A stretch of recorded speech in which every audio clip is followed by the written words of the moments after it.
ಆಚಿ ಮಸಾಲ. ಎಂತ ಅಡಿಗೆಯ ರುಚಿಯಾಗೋ ರಹಸ್ಯವು 20 ರೂಪಾಯಿ. ಅದಕ್ಕೊಂದು ಏನ್ ಸರ್ ಜನರಿಗೂ ಗೊತ್ತಾಗಲ್ಲ. ಅಲ್ಲಿನ ವ್ಯವಸ್ಥೆ ಜನರಿಗೆ ಅರ್ಥ ಮಾಡಿಸಿದ್ರೆ ಜನರಿಗೆ ಅರ್ಥ ಆಗುತ್ತೆ. ಒಂದು ಭಕ್ತಿ ಇರುತ್ತೆ, ಧಾರ್ಮಿಕ ಭಾವನೆ. I respect religious sentiments, but fundamentally ಪ್ರತಿಯೊಬ್ರು ಕೇಳಬೇಕಾದ್ದು ದೇವರು ಎಲ್ಲಿಲ್ಲ, ಎಲ್ಲೋ ಇಲ್ಲದ ದೇವ್ರನ್ನ ಹುಡುಕೊಂಡು ಯಾಕೆ ಹೋಗ್ತೀರಾ ಅಲ್ವಾ? ನಿಮ್ಮ ಮನೆ ದೇವರು ನೀವು ಪೂಜೆ ಮಾಡ್ತಿರಲ್ಲ ಡೈಲಿ, ಅದ್ರಲ್ಲಿ ದೇವ್ರು ಇಲ್ವಾ? ಈ ಧಾರ್ಮಿಕ ಟೂರಿಸಂ ಎನ್ಕ್ಯಾಶ್ ಮಾಡೋದಕ್ಕೆ ಎಕನಾಮಿ ಇನ್ಕಮ್ಗೋಸ್ಕರ ಇದೆಲ್ಲ ನಡೀತಾ ಇದೆ. ಬರ್ತೀನಿ ಕುಲಕರ್ಣಿ ಸರ್, ಒಂದು ನಾವು ನೋಡ್ತಾ ಇರೋದು ಇದೇ ಮೊದಲೇನಲ್ಲ. ನೀವು ಪರಿಸರವಾದಿಗ ಆಗಿರೋದ್ರಿಂದ ಕೇಳ್ತಾ ಇದ್ದೀನಿ, ಯಾವ ಕಾರಣಕ್ಕೆ ಅಂದರೆ ಯಾವ್ಯಾವ ಸಂದರ್ಭಗಳಲ್ಲಿ ಈ ರೀತಿಯಾದಂಥ ಅನಾಹುತಗಳು ಆಗಬಹುದು ನೀವು ನೋಡಿರೋ ಪ್ರಕಾರ? ಯಾವ ಸಂದರ್ಭ ಅನ್ನೋದಕ್ಕಿಂತ ಇದು ಗ್ಲೋಬಲ್ ವಾರ್ಮಿಂಗ್ ಅಂತ ಹೇಳ್ತಾ ಇದ್ದಾರೆ. ಕಪಲ್ ಆಫ್ ವರ್ಷದಿಂದ ಗ್ಲೇಷಿಯರ್ ಮೆಲ್ಟ್ ಆಗ್ತಾ ಇದೆ ಅಂತ. ಎಲ್ಲ ಪ್ರಪಂಚದಾದ್ಯಂತ ಅವರ ಲೋಕಲ್ ಆಂಬಿಯಂಟ್ ಟೆಂಪರೇಚರ್ 1 ರಿಂದ 3 ಡಿಗ್ರಿ ಅಷ್ಟು ಹೆಚ್ಚಾಗ್ತಾ ಇದೆ. ನಮ್ಮ ಇಂಡಿಯಾದಲ್ಲಿ ಯಾವಾಗಲೂ ನಾವು ಬೆಂಗಳೂರಿನಲ್ಲಿ ನಾವು 30 ದಾಟೋದೇ ಕಷ್ಟ ಅಂತ ಇದ್ವಿ, 34 ಅಂತ ಇದ್ವಿ, ಈಗ 38 39 ಸರ್ವೇ ಸಾಮಾನ್ಯ ಆಗೋಗಿದೆ. ಇದೇ ಥರ ಇದು ಬಂದು ಸರ್ ಹೇಳಿದಿರೋ ಹಾಗೆ it is A Himalayan terrain ಅಂತಾರೆ. ಅಲ್ಲಿ ಇರ್ತಕ್ಕಂತಹ ಇದು ಸಿಸ್ಮಿಕ್ ಆಕ್ಟಿವಿಟೀಸ್ ಕಂಟಿನ್ಯೂಸ್ಲಿ ಆಗ್ತಾ ಇದೆ ಅಂತಲೂ ಗೊತ್ತಿರುತ್ತಿದೆ. ಬಟ್ ಈಗ ನನ್ನ ಮುಂದೆ ಕಾಣ್ತಿರ್ತಕ್ಕಂತಹ ಪಿಕ್ಚರ್ಗಳು ಅವೆಲ್ಲ ವಿಡಿಯೋಸು ನೋಡಿದಾಗ ಆಸ್ ಎನ್ ಎನ್ವೈರನ್ಮೆಂಟಲಿಸ್ಟ್ ನಾವೇನು ಹೇಳ್ತೇವೆ, the growth of urbanisation is ಇನವಿಟಬಲ್.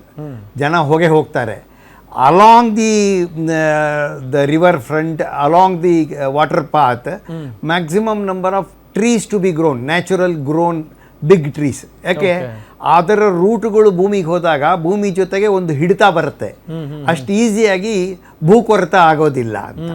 ಇದು one of the suggestions we can give. But ಅದು ಯಾವುದು ಒಂದೇ ದಿನಕ್ಕೆ ಆಗೋದಿಲ್ಲ.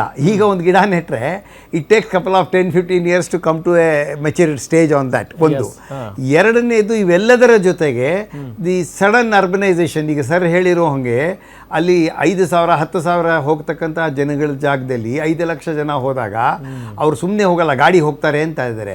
ಅಂದರೆ ಗಾಡಿ ಅಂದ್ರೆ ಏನು? Vehicular pollution, air pollution, water pollution, ಏನು ಅವರಿಂದ ಸುವೇಜ್ ಉತ್ಪನ್ನ ಆಗೋದು, ಫುಡ್ ಪ್ರೊಸೆಸ್ ಆದಾಗ food STPs proper Suez treatment plant ಇಲ್ಲದೆ ಇರೋದ್ರಿಂದ ಗಲೀಜು ನೀರು ಬರುತ್ತೆ.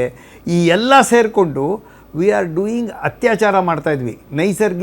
ನಿಸರ್ಗದ ಮೇಲೆ ಪ್ರಪಂಚದಾದ್ಯಂತ ಬಹಳ ಪ್ರೆಷರ್ ಇದೆ. ಸೊ ಯಾವುದೇ ಒಂದು ಓವರ್ಲೋಡಿಂಗ್ ಆಫ್ ಫ್ಯಾಕ್ಟ್ ಅದು ಒಂದು ಸ್ಟೇಜ್ವರೆಗೂ ತಡ್ಕೊಳ್ಳುತ್ತೆ, ಅಲ್ಲಿಂದ ಇಟ್ ರಿವ್ಯಾಕ್ಟ್. ಈಗ ಪ್ರಕೃತಿ ನಮಗೆ ವಾಪಸ್ ಕೊಡ್ತಾ ಇದೆ. ಸೊ ಇದು ಹೇಳಿರೋ ಪ್ರಕಾರ ಇದು ಒಂದು. ಇಂಜಿನಿಯರಿಂಗ್ ವೈಸ್, ಎನ್ವೈರ್ಮೆಂಟ್ ವೈಸ್ ಹೇಳಿದ್ ನೋಡಿದಾಗ ಇದು ನನ್ನನ್ನು ಒಂದು ಸಿಂಪಲ್, ಇದನ್ನ ಎಕ್ಸಾಕ್ಟ್ ಅದಕ್ಕೆ ಕಂಪೇರ್ ಮಾಡೋಕ್ಕಾಗಲ್ಲ. ಕೆಲವು ವರ್ಷಗಳ ಹಿಂದೆ ಕೇರಳದಲ್ಲೂ ಕೂಡ ಈ ಥರ ತುಂಬ ವಾಟರ್ ಫ್ಲಡ್ಡಿಂಗ್ ಎಲ್ಲ ಬಂತು. ಅದೇ ಥರ ಈಗ ಚೈನಾದಲ್ಲಿ ಸಿಕ್ಕಾಪಟ್ಟೆ ವಾಟರ್ ಸ್ಟೋರೇಜ್ ಡ್ಯಾಮ್ಸು ಅದು ಎಲ್ಲ ಮಾಡ್ತಾ ಇದ್ದಾರೆ. ಈಗ ಇನ್ನು ಗ್ಲೋಬಲ್ ಥಿಂಗ್ಸ್ ಆರ್ ಹ್ಯಾಪನಿಂಗ್, ಅದನ್ನು ನಾವ್ಯಾರು ಇನ್ನು ಕಂಟ್ರೋಲ್ ಮಾಡೋಕ್ಕಾಗಲ್ಲ. ಆ ಪರಿ ಅವರು ದೊಡ್ಡ ದೊಡ್ಡ ಡ್ಯಾಮು ಎಲ್ಲ ಕಟ್ಟಿದಾಗ ನೀರನ್ನು ನಾವು ಶೇಖರಣೆ ಮಾಡ್ತಾ ಇದ್ವಿ. ಮುಂಚೆ ಹಾಗಿರಲಿಲ್ಲ, ಬರೋದು ಹರ್ಕೊಂಡು ಸಮುದ್ರಕ್ಕೆ ಹೋಗೋದು. And that was a natural flow. So man made artificial obstacles are there. ಇವೆಲ್ಲ ಏನು ಮಾಡಿದೆ, ಒಂದು ಥರದಲ್ಲಿ ಪ್ರಕೃತಿಯಲ್ಲಿ ಇಂಬ್ಯಾಲೆನ್ಸಿಂಗ್ ಆಗಿದೆ. ಪ್ರಕೃತಿಯ ದಾರಿಗೆ ನಾವು ಅಡ್ಡಿ ಆದಾಗ ಅದು ವಾಪಸ್ ಕೊಟ್ಟಿದೆ. ಕರೆಕ್ಟ್. ಸೊ ಇವರು ಹೇಳಿದ್ದು ಒಂದು ಪಾಯಿಂಟ್ ಮೇಲೆ ನಾನು ವಿಸ್ತರಿಸಿ ಹೇಳ್ತೀನಿ. ಗ್ಲೋಬಲ್ ವಾರ್ಮಿಂಗು ಮತ್ತು green house effect, carbon dioxide ಅನ್ನೋದು ಕಳೆದ 30-40 ವರ್ಷದಿಂದ ನೋಡ್ತಾ ಇದ್ದೀವಿ. Thermal power station, carbon emissions, ಇದನ್ನು ನಾವು ಭೂವಿಜ್ಞಾನಿಗಳು ಭೂ ಚರಿತ್ರೆ ಓದ್ತೀವಿ. 450 ಕೋಟಿ ವರ್ಷಗಳ ಚರಿತ್ರೆಯನ್ನು ಪುಟಗಳಲ್ಲಿ ನಾವು ಓದ್ತೀವಿ.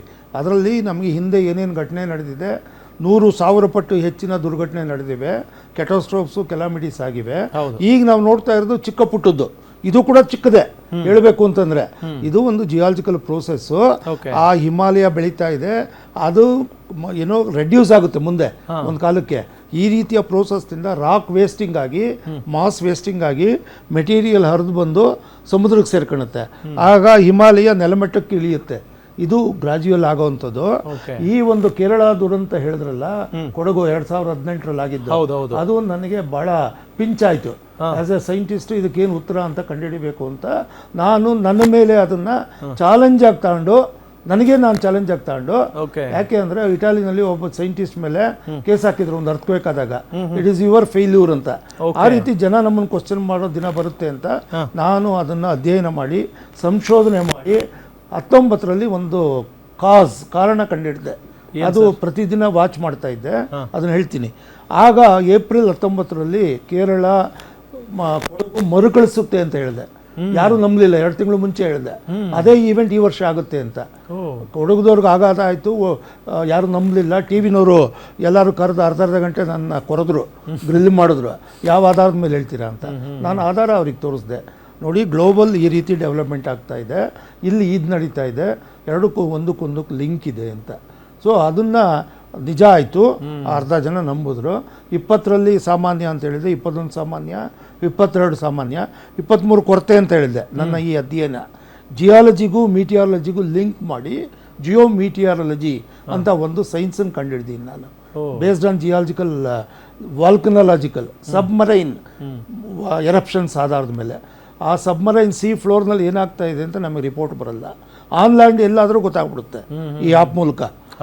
ಸಬ್ಮರೈನ್ ಆದರೂ ಕೂಡ ರಿಪೋರ್ಟ್ ಬರಲ್ಲ, ಅಬ್ಸರ್ವೇಟ್ರಿ ಇಲ್ಲ.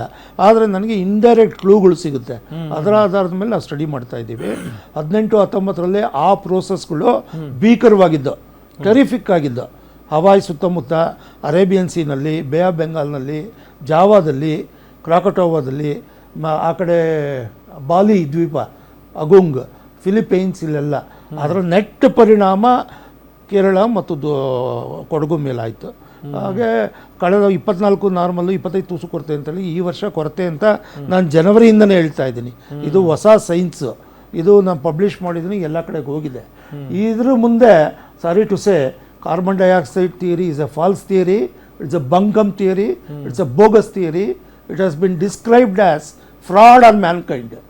It's a fraud on mankind done by one lobby, IPCC, one lobby. ಇವರು ಅಲ್ಗೋರೆ ಮತ್ತು ಇವರು ಪಚೌರಿ ಇವರಿಬ್ಬರು ಸೇರ್ಕೊಂಡು ಫ್ಲೋಟ್ ಮಾಡಿದ್ದು. ಬಿಲಿಯನ್ಸ್ ಆಫ್ ಡಾಲರ್ಸ್ ಖರ್ಚು ಮಾಡಿದ್ದಾರೆ in the name of climate research, glacier melting, sea level rising. 20 ಸಿಟಿಗಳು ಮುಳುಗೋಗ್ಬಿಡ್ತವೆ 20ರಷ್ಟೊತ್ತಿಗೆ ಅಂತ ಏನು ಡೈಲಿ ಟಿ ವಿನಲ್ಲಿ ನಾವು ನೋಡಿದ್ದೆ. 20ರಲ್ಲಿ ನಾವು ನೋಡ್ತಾ ಇದ್ದೇವೆ ಯಾವ ಸಿಟಿ ಮುಳುಗುತ್ತೆ ಅಂತ. 26ರಲ್ಲಿದ್ದೀವಿ, ಯಾವುದೂ ಕೂಡ ಮುಳುಗಿಲ್ಲ. ಅದು ಅವ್ರಿಗೂ ಅರ್ಥವಾಗಿದೆ ಸುಳ್ಳು ಹೇಳ್ತಾ ಇದ್ದೀವಿ ಅಂತ. ಅದಕ್ಕೆ ಗೋಲ್ ಪೋಸ್ಟ್ನ 2050ಕ್ಕೆ ಫಿಕ್ಸ್ ಮಾಡಿದ್ದಾರೆ. 1.5 ಡಿಗ್ರಿ ಜಾಸ್ತಿ ಆಗುತ್ತೆ, 2 ಡಿಗ್ರಿ ಜಾಸ್ತಿ ಆಗುತ್ತೆ ಅಂತ. ಇನ್ನು ಕೆಲವರು 2100ಗೆ ಹೇಳ್ತಾರೆ 3 ಡಿಗ್ರಿ ಜಾಸ್ತಿ ಆಗಿರುತ್ತೆ ಅಂತ. ಆಗ ನಾವು ಬದುಕಿರಲ್ಲ, ನೀವು ಬದುಕಿರಲ್ಲ. ಇದು ಕೆಲವೆಲ್ಲದೂ ಲಾಬಿಗಳು ನಡೀತಾ ಇವೆ, ಬೋಗಿಗಳು ನಡೀತಾ ಇವೆ. In place of those things my geometeorology is the only answer, only truth in nature, and that's the ultimate truth. ನಾವು ಭೂವಿಜ್ಞಾನಿಗಳು ಭೂಮಿಯನ್ನು ಸಮಗ್ರವಾಗಿ ಅರ್ಥ ಮಾಡ್ಕೊತೀವಿ. ಇಲ್ಲಿ ಲಿಥೋಸ್ಫಿಯರು, ಹೈಡ್ರೋಸ್ಫಿಯರು, ಅಟ್ಮಾಸ್ಫಿಯರ್ ಮತ್ತು ಬಯೋಸ್ಫಿಯರ್ನ ಇದನ್ನು ಇಂಟಿಗ್ರೇಟ್ ಮಾಡಿ ನಾವು ಸ್ಟಡಿ ಮಾಡಿದಾಗ ನಮಗೆ ಸತ್ಯ ಗೋಚರ ಆಗುತ್ತೆ.